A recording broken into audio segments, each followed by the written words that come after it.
If I knew these things when I started trail running 5 years ago, I would have been a much better trail runner now. So today I'll be sharing with you my top 5 mistakes so you don't have to make them. Simply have more fun on the trails and stay injury free.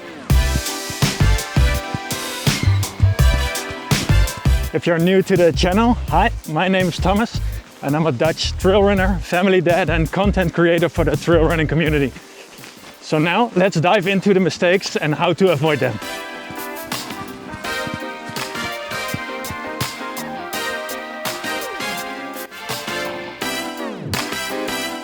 I think we've all been there, excited to go big, far and fast. But here's the thing, your body simply needs time to adjust. Push it too hard and it'll push back with injuries.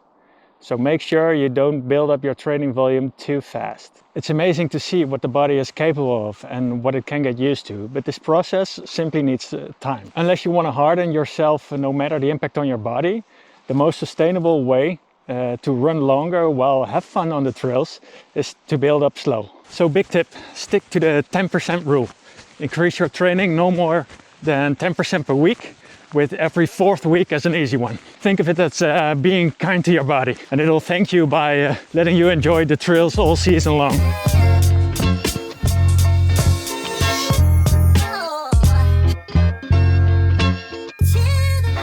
If you run a busy life, then the second mistake is extra important. Whether you have a family to take care of, an ambitious job or a packed social agenda, time's tight and you just want to hit the trails whenever you can.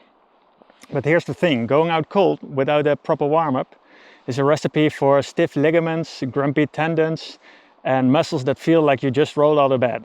And this won't help you for 2 reasons. 1, you greatly increase the risk of getting injured unnecessarily. And 2, you won't enjoy your trail runs from the beginning. Now, a good warm-up increases blood flow, muscle temperature, flexibility and range of motion. And this is especially important when you're going for uneven terrain on the trails, no matter how long or how slow your session is. Now, I've been looking for the most efficient way to prepare my body for each trail run and to stay injury-free. I've been experimenting with different warm-up routines to see what actually works and what stretches are really necessary. And the result is a 3-minute warm-up. That's all it takes now for me. If you'd like a video on this warm-up, please drop a note in the comments and I'll see if I can share it with you in a later video.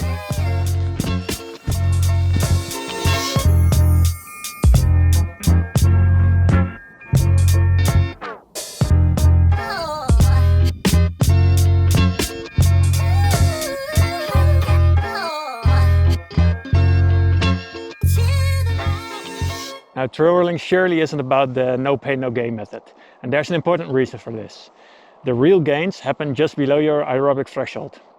That's where you build that solid foundation for your endurance capabilities, without unnecessary exposure to injury risks. And going slow also helps you push your limits during your hard training session each week. Now, what is an easy run? If you know your heart rate zones, during an easy run you should be well in zone 2. If you don't know them, you can conduct a talk test. If you can't chat without gasping, just calm down. And then you know you're good. And remember, pace doesn't matter that much in trail running. Perceived effort does. Because weather conditions, elevation and terrain, those are the real bosses out there. So you shouldn't be too focused on pace per kilometer.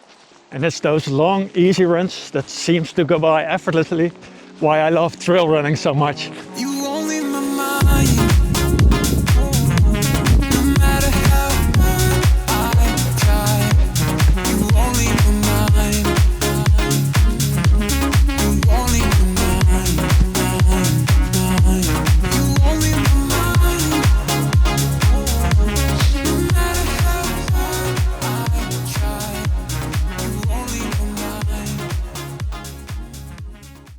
Now, I have to admit, I learned from this 4th mistake the hard way. In lead up to my 3rd ultra race, I got injured because of this.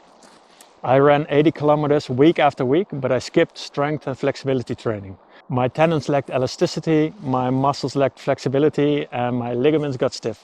So injury was a logical result. So now I stretch almost every single day and I build in 2 strength routines each week. Again, as a family dad, I was looking for ways to make these routines super efficient. So now a stretching routine just takes me 12 minutes and a strength routine just takes me 50 minutes. And I have to say, the results are amazing. At age 40, I'm stronger and flexible than I ever was before. If you're curious to these super efficient routines, just drop a note in the comment and let's see if I can make another video on those.